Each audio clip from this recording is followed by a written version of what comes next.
Britain, home of the giant carrot and the unfeasibly large leek. Just what is it about old people and the growing of gigantic vegetables? Whatever it is, the craze for creating giant foodstuffs has been passed on to the young as well. But they're not interested in huge fruit and vegetables. Oh no, they don't even know what vegetables are. What they're doing is making giant, predominantly carbohydrate-based snacks, biscuits, chocolate bars, that sort of thing. Something known on the street as pimping. I'm not making this up. Snack pimping is a real thing. It's even got its own website at pimpthatsnack.com. It's a genuine phenomenon. The Pimp That Snack site has nearly 200 mega munchies for us to feast our eyes on. I mean, get a load, for example, of this custard cream. See how the cup of tea gives it the scale. It's a whopper. Every stage of the pimping process is photographed and documented. This is fantastic. The chap has really, really pimped his Scotch egg. Having wheedled my way into the pimping community, I've been lucky enough to secure an introduction to a Mr. Soup Dog. Hello, Soup. Hello, Giles. Now, you pimped the fantastic Fist of Fudge, didn't you? Indeed I did, yeah.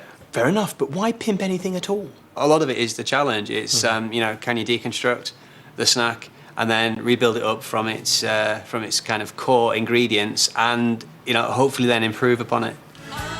Clearly, then, the first step for me is to take Soup's advice and deconstruct the traditional Jaffa Cake. Sponge base, humectant, disodium diphosphate, smashing orangey bit. Excuse me, where do you have the dextrose monohydrate?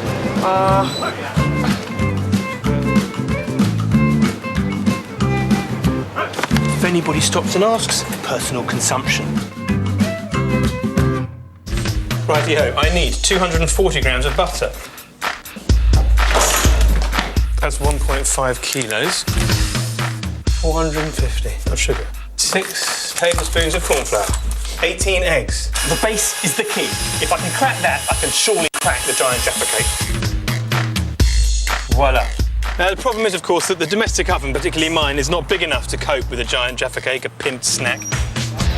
I'm hoping you fit this in your oven. OK, let's see how it's turned out. It has Jaffa Cake written all over it. To make the orange filling, I used a couple of packets of tangerine jelly mixed with boiling orange juice and some additional gelatin. OK, the zesty jelly centre in its wet state. Right, time for the smashing orangey bit. Easy. Another picture. It just rolls off the edge. You have to remember that I'm not just baking a cake, I'm pimping a snack. I'll send my pictures to the website where they'll join the other 200 snacks pimped to date and be subject to peer review. I named my pimped snack Jaffa Quake. Within 24 hours of my posting it, it went straight to number 1, with over 300 voters giving it an average score of 9.24 out of 10. I love Jaffa Cakes, but Christ almighty. That is fantastic. How about that? That really looks like a Jaffa Cake. Got one of your hairs in there, Giles. Is that hairs or...? It's one of my girlfriend's hairs. It's a girlfriend's hair? Yeah, we did it in my kitchen at home. I have to say, I thought it was going to be delicious. It doesn't taste that good, you know that? It tastes terrible. It tastes fucking plastic. Do me a favour. Fuck off and take a Jaffa Cake, will you? Thank you very much. I hope you have success in all you do. Thank you, Giles. Cool, dear.